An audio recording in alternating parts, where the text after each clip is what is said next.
The ancient forests of Xylos whispered with secrets older than memory. Massive trees with bark like obsidian stretched toward twin moons, their canopies creating a perpetual twilight below.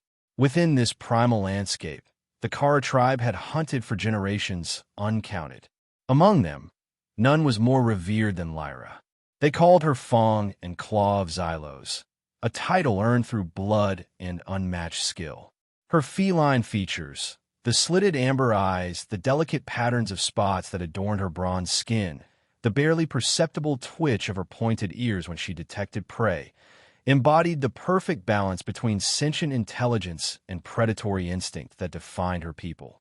Today marked the culmination of her life's purpose. The 20th and final great hunt, the ritual that would elevate her to matriarch, ruler of all Kara. 19 times she had brought down prey worthy of her skill. War chiefs from rival tribes, apex predators from Xylos' most dangerous regions, and occasionally visitors from beyond the stars who had wandered too far from safe havens. The morning ritual had been performed with perfect precision. The sacred markings painted across her shoulders and back in crimson ochre. The twin obsidian blades, carved from the teeth of the now extinct dusk stalkers, hung at her sides. The tribal elders had performed the blood blessing, marking her forehead with the symbol of the final hunt. Her prey had fallen from the sky 3 rotations earlier. A Galactic Federation scout ship, damaged and spiraling through the atmosphere, had crashed within the sacred hunting grounds. Perfect timing. A worthy final quarry. Lyra moved silently through the forest, every sense heightened. The subtle disruption of undergrowth. The strange artificial scent that clung to the alien. The occasional flash of metal reflecting sunlight through gaps in the canopy. She had been tracking him for hours now, deliberately keeping her distance, studying his movements, learning his patterns.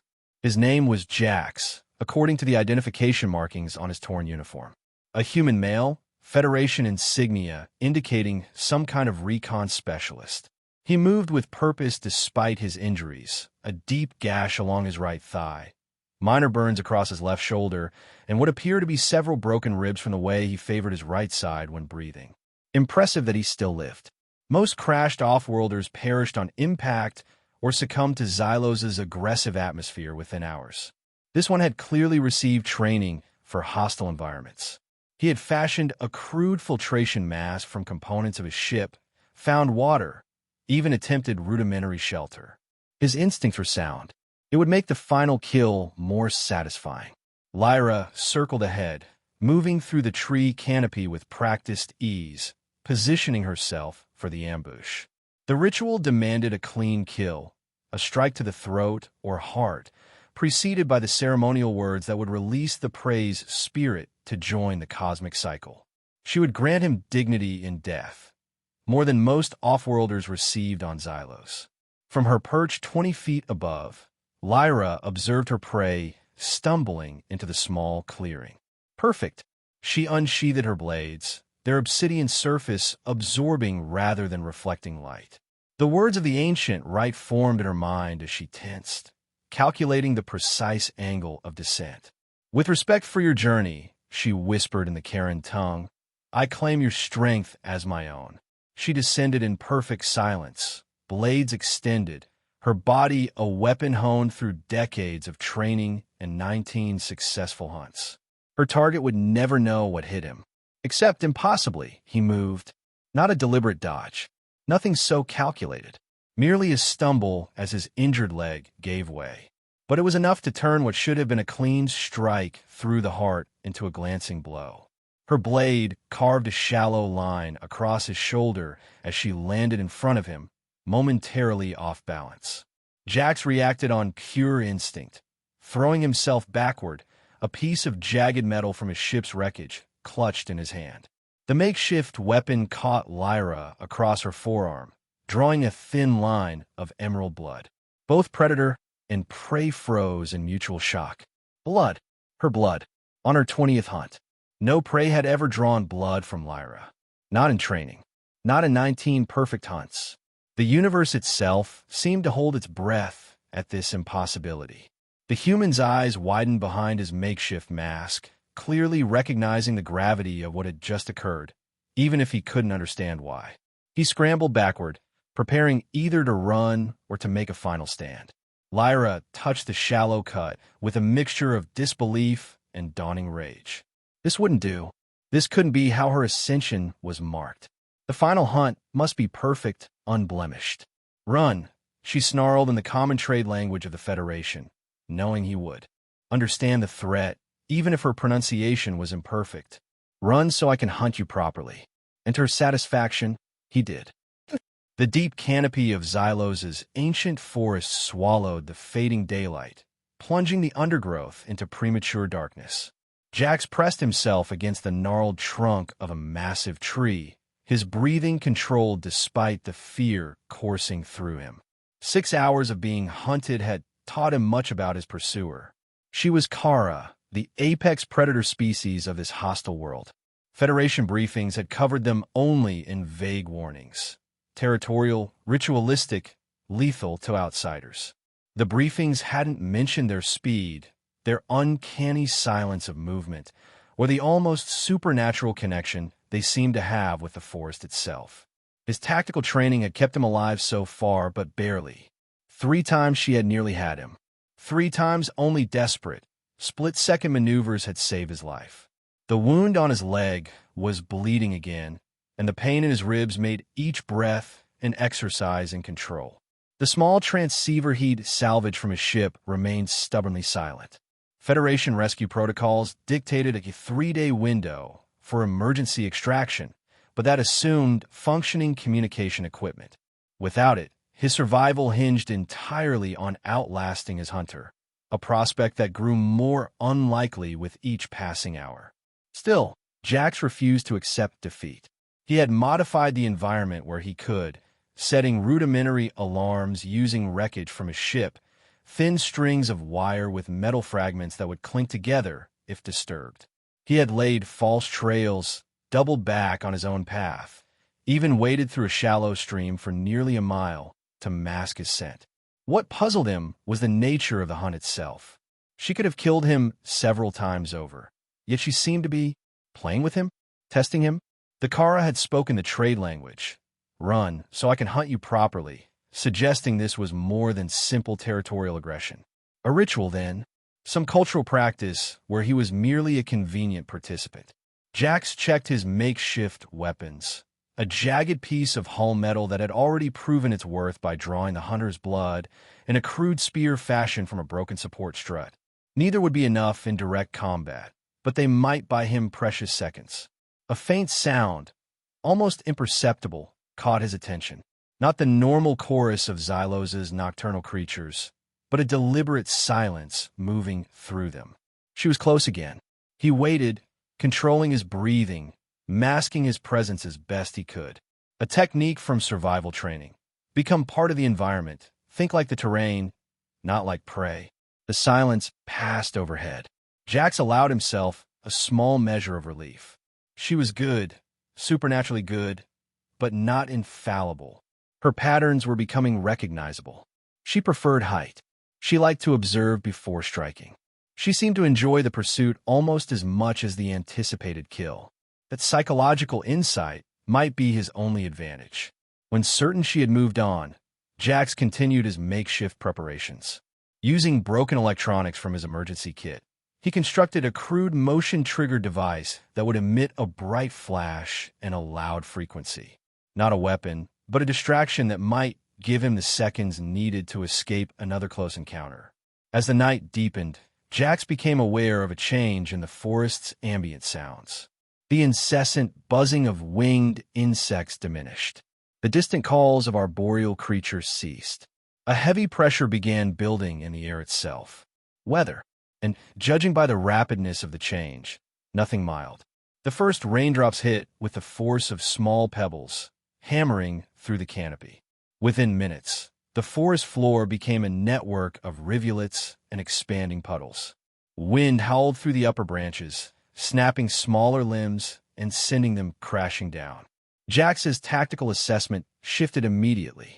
The storm was both opportunity and threat. It would mask his movements, But the rapidly deteriorating conditions presented new dangers. Flash flooding, falling debris, limited visibility. He needed shelter, something more substantial than the lean-to he'd constructed near the stream. Moving with renewed purpose, Jax headed toward a rocky outcropping he'd noted during his evasive maneuvers earlier in the day. If memory served, there had been shallow caves, or at least overhangs that might provide protection from the worsening deluge. The journey was treacherous. Twice he nearly lost his footing on suddenly slick terrain. The rain became a solid wall of water, reducing visibility to mere feet. Lightning split the sky with increasing frequency, illuminating the forest in stark, strobing flashes. When he finally reached the outcropping, Jax felt a surge of desperate hope. There was indeed a shallow cave, barely more than an indentation in the rock face, but enough to provide shelter from the direct force of the storm. He squeezed inside, pressing as far back as possible from the cave's mouth. The relative silence was almost disorienting after the storm's constant roar. Jax took the opportunity to check his injuries, reapply the crude bandages, and assess his increasingly dire situation. The storm might last hours. His pursuer was still out there. His supplies were dwindling, and rescue remained a distant hope at best. A tremendous crack split the air, distinctive from the thunder that had been rumbling continuously. Jax recognized it immediately. A tree giving way, its ancient roots unable to maintain their grip in the softening soil. The sound was close. Too close. Instinct propelled him from the cave's mouth, just as a massive section of trunk came crashing down, missing him by inches but blocking more than half the entrance to his shelter. Jax scrambled over the fallen wood, intending to return to the relative safety inside, when a secondary crash sent a shower of rocks and debris cascading from above. Pain exploded through his left shoulder as a boulder the size of his torso pinned him half in, half out of the cave entrance. The weight was crushing, making each breath a labor. He pushed with his free arm, legs scrambling for purchase, but the stone refused to budge. Trapped, exposed to the storm, at the mercy of his hunter, should she find him. As if summoned by the thought, a flash of lightning illuminated a silhouette on a rock ledge 40 feet away. The distinctive profile of the Kara Huntress was unmistakable, even through the sheeting rain. She had found him. Jax ceased his struggles. There was no point now. He could neither fight nor flee. If this was how it ended, he would at least face it with dignity. But she didn't move toward him. Instead, she seemed to be observing, assessing. Another flash of lightning, and she was gone from the ledge. Minutes passed. The pain in Jax's shoulder grew unbearable, his trapped arm going numb. The storm continued its assault, dumping sheets of water that threatened to drown him where he lay partially exposed. Consciousness began to slip. Then, impossibly, the pressure on his shoulder lessened. The boulder shifted, not by much, but enough that he could feel circulation returning to his trapped limb. Jax renewed his efforts, pushing with his legs, and felt the stone move again. With a final desperate heave, he pulled himself free, collapsing inside the cave, gasping for breath. Lightning flashed once more, and in that brief illumination, he glimpsed a shadow withdrawing from the opposite side of the boulder. She had moved it. The Huntress had freed him. But why? Dawn broke over Xylos, the storm finally abating to leave behind a transformed landscape. Trees lay toppled across clearings. Newly formed streams cut through what had been dry forest floor. The air hung heavy with moisture and the scent of vegetative decay. Lyra moved through this altered terrain with practiced ease, though her thoughts remained in turmoil. Last night's actions defied explanation. She had saved her prey. Worse, she had done so deliberately without fully understanding her own motivations. The image of the human trapped beneath the fallen boulder haunted her. He had ceased struggling when he saw her, a look of resigned dignity crossing his features. Not fear, not pleading, acceptance. It had stirred something unfamiliar within her, respect perhaps, or recognition of a kindred spirit, one who understood the inevitable cycle of predator and prey. Whatever the reason, She had acted against every tenet of the great hunt. Prey was to be pursued, challenged, and ultimately overcome through superior skill, not helped. Lyra paused atop a fallen tree trunk, scenting the air. The human's trail remained distinct despite the rain, blood, artificial materials, the peculiar chemistry of his species. He was moving again, though slowly and with evident difficulty. The boulder had done significant damage to his shoulder, complementing his existing injuries. The hunt could still be completed. She could track him, make the kill, and return to the tribe with her final trophy. None would know of her momentary weakness. She would ascend to matriarch as destined. Yet she hesitated. The human had shown unexpected qualities. Resourcefulness in crafting tools from his wrecked vessel. Intelligence in laying false trails. Courage in facing what he must have believed was certain death. These were traits the Kara respected, traits worthy of a true adversary, not mere prey. Traditional Karen hunting philosophy taught that the prey's qualities were absorbed by the hunter upon a successful kill. The stronger the prey, the greater the spiritual transfer of power. Perhaps that explained her reluctance. Perhaps this human needed to demonstrate his full measure of strength before she could rightfully claim it. Justifications, whispered a voice in her mind. You are making excuses for weakness. Lyra silenced the doubt with practiced discipline. She was Fong in Claw Xylos. Her judgment in the hunt was beyond question. If she chose to observe her prey longer before making the kill, that was her prerogative as hunter. She continued tracking, maintaining a greater distance than before. The human had found a relatively dry hollow beneath the sprawling roots of a fallen giant. He was attempting to treat his injuries, applying a paste made from local plant matter to the wound on his leg. Interesting. He had some knowledge of Xylos' flora, or at least the universal botanical indicators that separated medicinal from toxic across worlds. The paste he was using would help with pain, but do little for infection. Without thinking, Lyra reached into her own pack, removing a small container of properly prepared healing salve, a mixture of fungal extracts and crushed minerals that Karen hunters had used for centuries. She placed it on a rock near a small stream, then deliberately disturbed nearby vegetation to ensure the human would investigate when he next sought water. It was not help, she told herself, merely ensuring worthy prey remained. Worthy. For 3 more days, this strange dance continued. The human struggled to survive, making impressive progress despite his injuries. Lyra shadowed him, occasionally leaving small offerings, the healing salve, a cache of edible fungi, a better position for one of his crude alarms to give it actual effectiveness. Each gift was placed with plausible deniability. Nothing so obvious that he would know it was deliberate assistance. Nothing that would definitively violate the spirit of the hunt. At least, that's what Lyra told herself as justification. On the 4th day after the storm, as Jax collected water from a clear pool, Lyra's self-deception crumbled. He had paused, looking directly into the dense foliage where she concealed herself. His voice, roughened by days of limited water and the harsh Xylos atmosphere, carried clearly. I know you're watching, he said in the trade tongue. I know you've been helping me. I don't understand why, but thank you. He placed something on a flat stone beside the pool, a small figurine he had carved from wood, depicting what appeared to be a stylized Karen form. An offering, a recognition. Lyra remained motionless until he departed, then approached the stone. The figurine was crude but recognizable, clearly made with limited tools and during stolen moments of rest. The effort it represented was significant. She touched the carving with trembling fingers.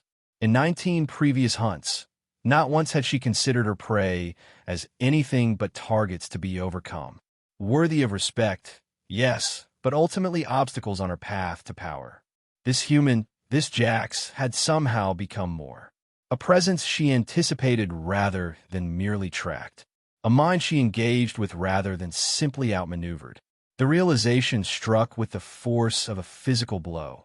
She no longer wanted to kill him. The implications were catastrophic. To fail the 20th hunt would forfeit her claim to matriarchy. To deliberately spare prey was more than failure. It was heresy against Karen tradition. Yet the thought of completing the ritual kill filled her with revulsion rather than anticipation. Lost in this unprecedented moral crisis, Lyra's normally flawless awareness faltered. She failed to detect the approach of Karen scouts until it was too late. The matriarch grows concerned. Fong and Claw came a familiar voice. Rorik, her chief rival for succession. Your hunt extends beyond expected timelines. Lyra turned slowly, composing her features into a mask of confidence she no longer felt. Rorik stood with two other hunters, all bearing the marks of the tribe's elite. Their presence was technically permissible. Senior hunters often observed the final stages of a 20th hunt, but the timing was disastrous. My prey proved challenging, she replied evenly. The storm interrupted the natural progression. Rorik's eyes narrowed, his spotted face creasing with suspicion. Yet you've had ample opportunity since. We've been watching. The implication hung in the air between them. They had witnessed her hesitation, perhaps even her indirect assistance. The qualities of the prey determine the approach of the hunter, Lyra quoted from ancient tradition. I hunt as I see fit. The matriarch requests your presence, Rorik pressed. With your prey. Tonight, at the sacred circle. It was not a request. It was a summons. A challenge to her authority as hunter. I will bring him, Lyra replied, each word tasting like ash. After the scouts departed, Lyra remained by the pool, the carved figurine clutched in her hand. Options collapsed around her like falling trees in a storm. To kill Jax now would be an act of betrayal against something she couldn't yet name. To spare him meant sacrificing everything she had worked toward her entire life. There was no path forward that didn't require sacrifice.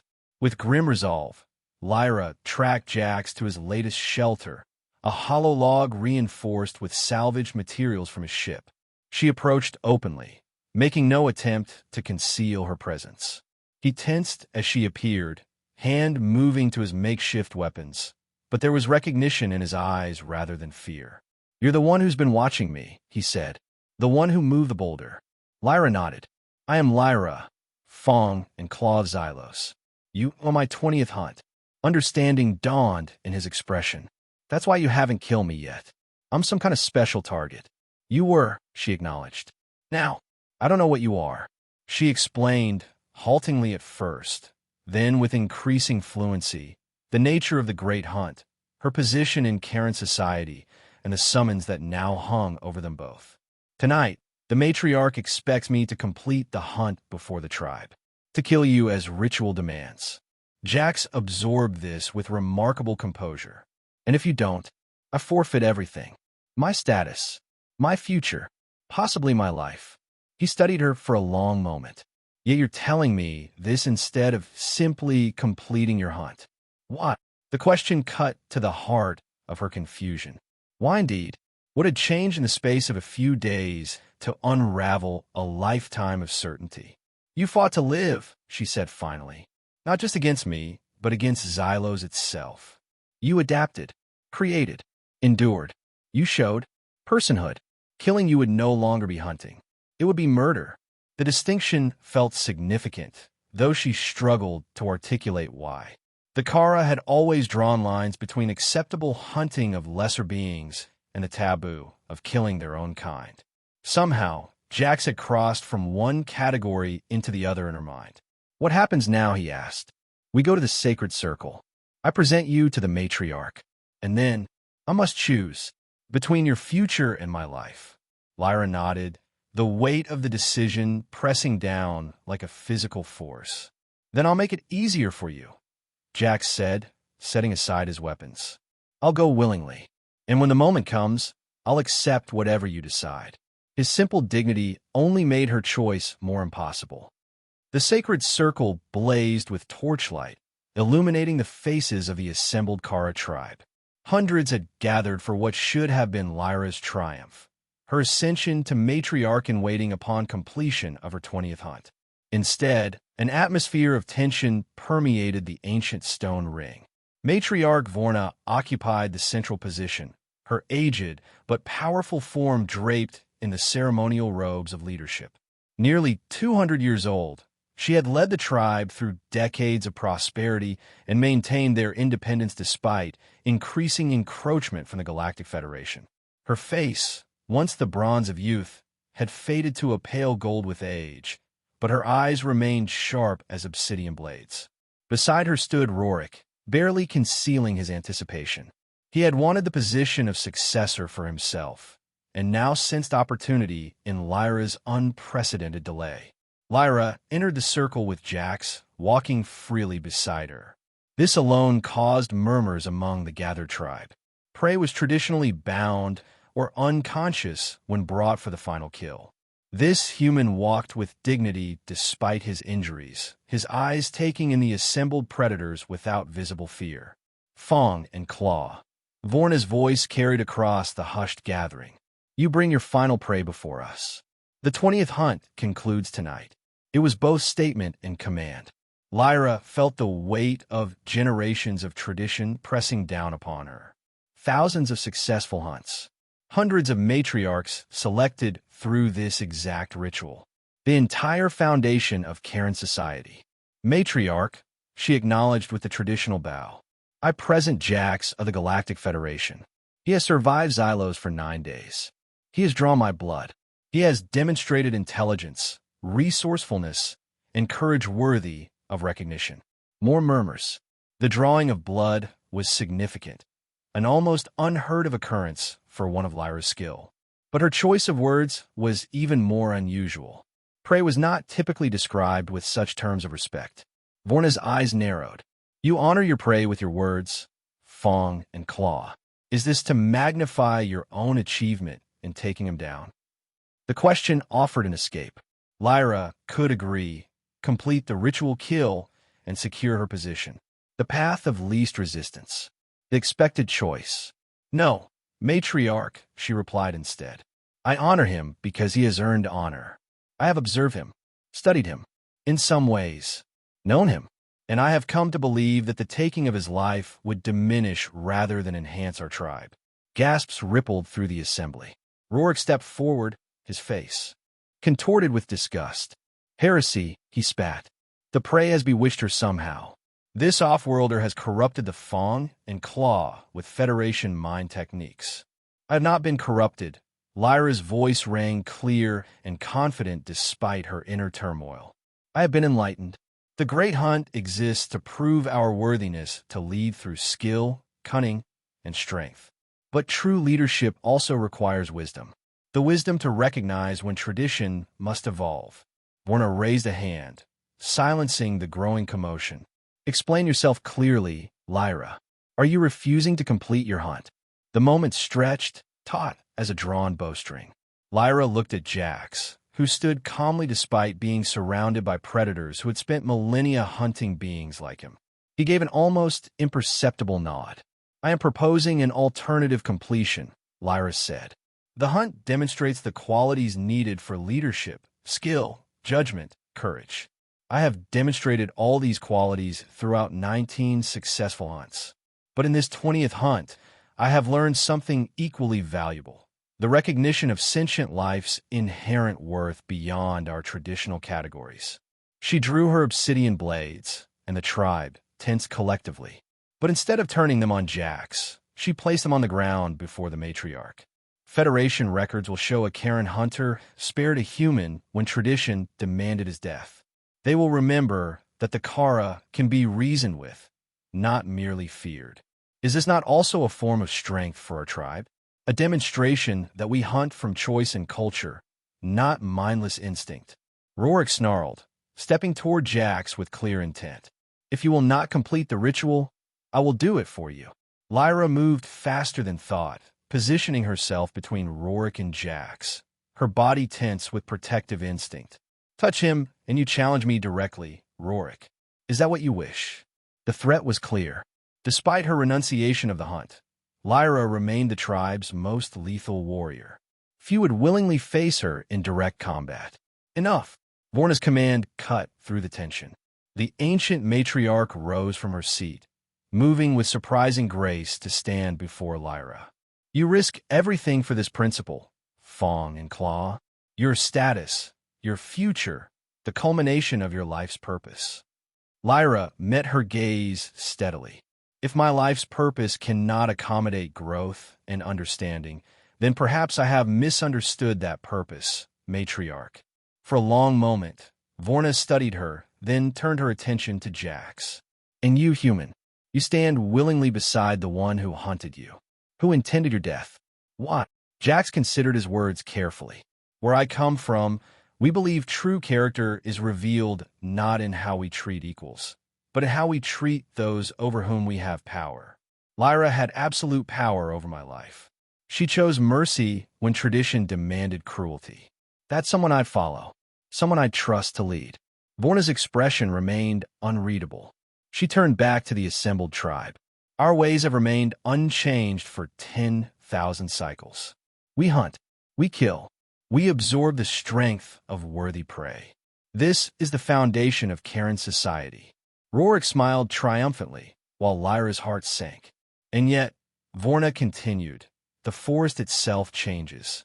Storms reshape the landscape. New species arise as others fade. That which cannot adapt eventually perishes. She turned back to Lyra. You believe this human's life is worth more than your ascension? I believe his needless death would cost me something greater than position, matriarch. It would cost me the very honor the great hunt is meant to instill. Vorna was silent for a long moment. The entire tribe seemed to hold its collective breath. The 20th hunt is traditionally a test of the hunter's judgment as much as skill, she finally said. In 19 hunts, you have proven your physical prowess beyond question. Perhaps this 20th hunt tests something else entirely. She reached out, taking one of Lyra's obsidian blades from the ground. The assembly tensed, uncertain what would follow. Instead of attacking, Vorna made a small cut across her own palm, emerald blood welling from the wound. Blood calls to blood, she intoned in the ancient ritual language. Wisdom calls to wisdom. The hunter who knows when not to kill demonstrates the highest mastery. She pressed her bloodied palm against Lyra's forehead, overriding the mark of the hunt with the symbol of completion. The 20th hunt is declared complete, Vorna announced.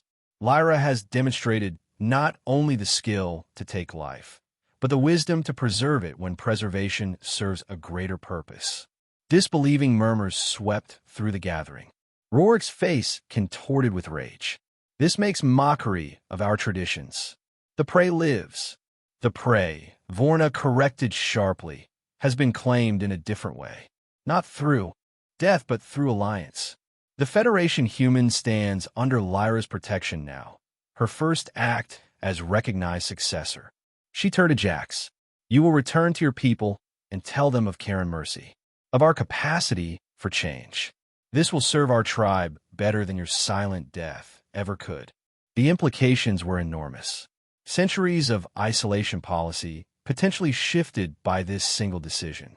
A new relationship with the wider galaxy, for better or worse. Rorik and his supporters withdrew from the circle, their disapproval evident, but their challenge defeated for now. The rest of the tribe gradually dispersed, many lingering to witness this unprecedented conclusion to a great hunt. Lyra stood in stunned silence, the weight of what had transpired still settling upon her. She had prepared for disgrace, for exile, perhaps for death. Not for validation, not for succession still granted, despite her rejection of tradition. I don't understand, she finally said to Vorna when they were relatively alone. Why accept my choice? Why support such a radical departure from our ways? The old matriarch's lips curved in a slight smile.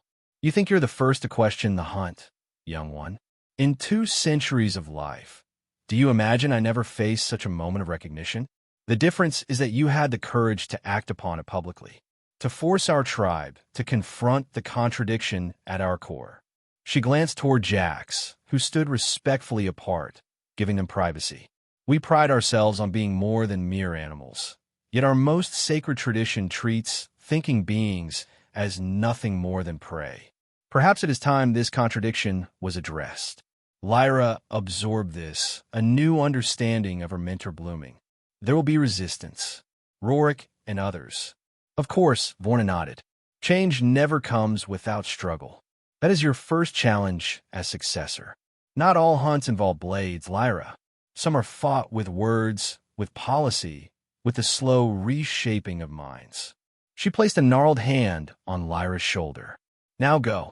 Your Federation human needs medical attention beyond our salves and potions. Escort him to the border outpost. Establish the first formal contact between Kara and Federation in generations. Begin the work that will define your eventual rule. Lyra bowed deeply, overwhelming gratitude mixing with renewed purpose. I will honor your faith in me, matriarch. See that you do, Vorna replied with characteristic directness. And remember, it was not I who changed your path. You did that yourself, when you recognized a truth larger than tradition. 3 days later, Lyra and Jax stood at the edge of a massive clearing, the Federation border outpost visible in the distance. The small installation represented the frontier of galactic presence on Xylos, diplomatic in theory, military in capability, established through careful treaties with various native species. Until now, the Kara had refused all contact. Will they shoot you on sight? Jax asked, only half joking. His condition had improved significantly since leaving the Sacred Circle. Care and medicine, properly applied rather than secretly left as gifts, had accelerated his healing. Probably not, Lyra replied with the hint of a smile. Though they might be tempted when they learn I'm the one who shot down your scout ship in the first place. Jax turned to her in surprise. That was you? I thought it was atmospheric interference or some kind of defense system. We may reject formal contact, but we still patrol our territory, she said with a shrug. Your trajectory brought you too close to sacred ground. I was overzealous in my enforcement. You're full of surprises. His tone held amusement rather than resentment. As are you. She studied him thoughtfully. Few beings survive being hunted by the Fong and Claw of Xylos. Fewer still end up changing the hunter's entire worldview. I didn't do anything special, just tried to stay alive. Perhaps that was enough. Lyra gazed toward the outpost. You'll be returned to your people. I'll begin the diplomatic discussions Vorna has authorized. Our paths diverge here. Jax was silent for a moment. They don't have to. The Federation has been trying to establish meaningful contact with the Kara for decades. They'd value someone who could serve as a cultural intermediary, someone who understands both worlds. The implication hung between them. You suggest I leave Xylos? The concept was almost unthinkable. No successor had ever left the planet before assuming leadership.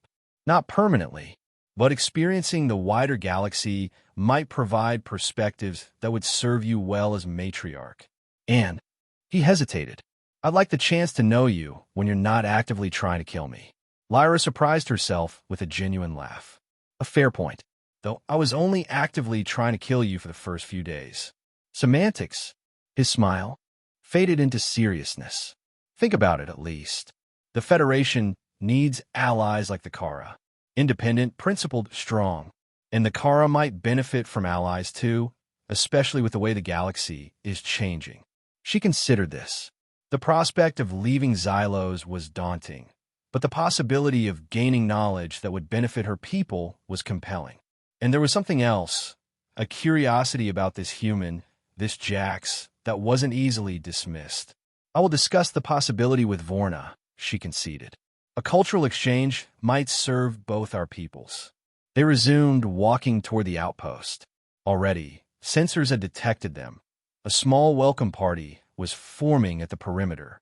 Whatever happens, Jack said, I'm glad you didn't kill me. Lyra smiled, a genuine expression rarely seen during a hunt. As am I, Jax of the Federation. It seems that sometimes the greatest strength comes not from taking a life, but from recognizing when to preserve one. As they approached the Federation boundary, side by side, rather than as hunter and prey, Lyra felt a profound sense of rightness. The path ahead was uncertain, filled with challenges both from resistant traditionalists among her own people and skeptics within the Federation. But for the first time, it was a path she had chosen rather than merely followed. The Great Hunt had ended in a way no one could have predicted. not with a death, but with a beginning. 5 years later, Lyra stood on the observation deck of the Federation diplomatic vessel Concordia, watching as Xylos grew from a distant point of light to a blue-green sphere dominated by its vast forests. 5 years since she had left her homeworld to serve as the first official Karen representative to the Galactic Federation. 5 years of learning, negotiating, and building bridges between cultures that had once seen each other only as threats. Nervous? Jax asked, joining her at the viewport. No longer the injured scout she had hunted, he now served as the Federation's ambassador to Xylos, a position created specifically to manage the complex and sometimes contentious relationship with the Kara. A matriarch does not experience nervousness, she replied with practiced dignity, then allowed herself a small smile. But if she did, returning home to assume leadership after half a decade among the stars might qualify. He laughed, familiar with her dry humor after years of close collaboration. Their relationship had evolved from hunter and prey to reluctant allies, to trusted friends, and eventually to something deeper neither had expected. Cross-species relationships remained rare in the Federation, but not unheard of, particularly among those who worked closely in diplomatic fields. Vorna's message was clear, he reminded her. The tribe is ready. The reforms you've advocated have taken root, at least among the younger generation. It had not been an easy process. Lyra had spent years carefully introducing new ideas through regular communications with Xylos. The concept of selective hunting, targeting only non-sentient species or willing participants in ritual combat, had faced significant resistance from traditionalists. Rorik and his faction had opposed every change, clinging to ancient practices despite mounting evidence of their unsustainability in a galaxy of increasing interconnection. And Rorik? She asked, though she already knew the answer. Still leading the opposition, but his support continues to dwindle. The economic benefits of controlled Federation presence have been too significant to ignore. Medical technology alone has won over many former traditionalists. Lyra nodded, remembering the devastating epidemic that had swept through Karen territories 3 years earlier. Federation intervention had saved thousands of lives, transforming perceptions more effectively than any diplomatic argument could have. I never imagined returning like this, she admitted. When I left, I was still Fong and Claw, the perfect embodiment of Karen hunting tradition. Now I return as something else, something more, Jax corrected. You haven't abandoned your people's strengths. You've helped them adapt those strengths to a changing universe. The ship began its descent toward the Karen territories, following the carefully negotiated approach vectors that respected sacred areas while providing necessary access. On the ground below, Lyra could make out the Great Gathering. Thousands of Kara assembled to witness her formal investiture as matriarch following Vorna's recent passing. She held on just long enough, Lyra said softly. Long enough to see the changes take root. To know her faith in me was justified. She was remarkable, Jax agreed. To recognize the need for change after 2 centuries of tradition took extraordinary vision. The ship touched down in the newly constructed landing area at the edge of Karen territory. Unlike the sterile Federation outpost of years past, this structure incorporated traditional Karen design elements, living architecture that worked with rather than against the forest. As they disembarked, Lyra felt the familiar weight of Xylos' gravity, the distinctive scent of her homeworld's ancient forests. For all the wonders she had witnessed among the stars, nothing affected her quite like returning to the planet that had shaped her. A delegation awaited them, tribal elders representing various factions, including, notably, Rorik himself. His presence was a calculated political move, acknowledging the legitimacy of the succession while maintaining his opposition. His face remained impassive as Lyra approached, though she noted new streaks of gray in his spotted pattern, signs of age accelerated by stress. The hunter returns from the stars. He greeted her formally. Changed, no doubt, by foreign influences. The hunter returns with new skills, she corrected, matching his formal tone, as has always been the purpose of the Great Hunt, to gain strength through challenge. She turned to include the entire delegation. I come not to dismantle our ways, but to ensure they endure by adapting to a new reality. The Kara have always been survivors. Now we must be more. We must be leaders. The procession began toward the sacred circle, where thousands awaited. Lyra and Jax walked side by side, a visual representation of the bridge between worlds they had worked to build. Around them, Xylos teemed with life, the forest canopy rustling with creatures both familiar and newly evolved in the 5 years of her absence. They've preserved her blade for you, one of the elders informed Lyra, referring to Vorna's ceremonial obsidian knife, the symbol of matriarchal authority. It will be presented during the investiture. Lyra nodded in acknowledgement, though the symbolism struck her as both fitting and ironic. The blade that had once represented only the power to take life would now serve as a symbol of her authority to lead the Kara into a future where killing was no longer their primary interaction with the wider universe. As they neared the sacred circle, the assembled crowds came into view, a sea of spotted features and amber eyes. Many wore traditional hunting garb, but Lyra noted with satisfaction that many younger Kara displayed the modified symbols of the new hunting codes she had helped establish.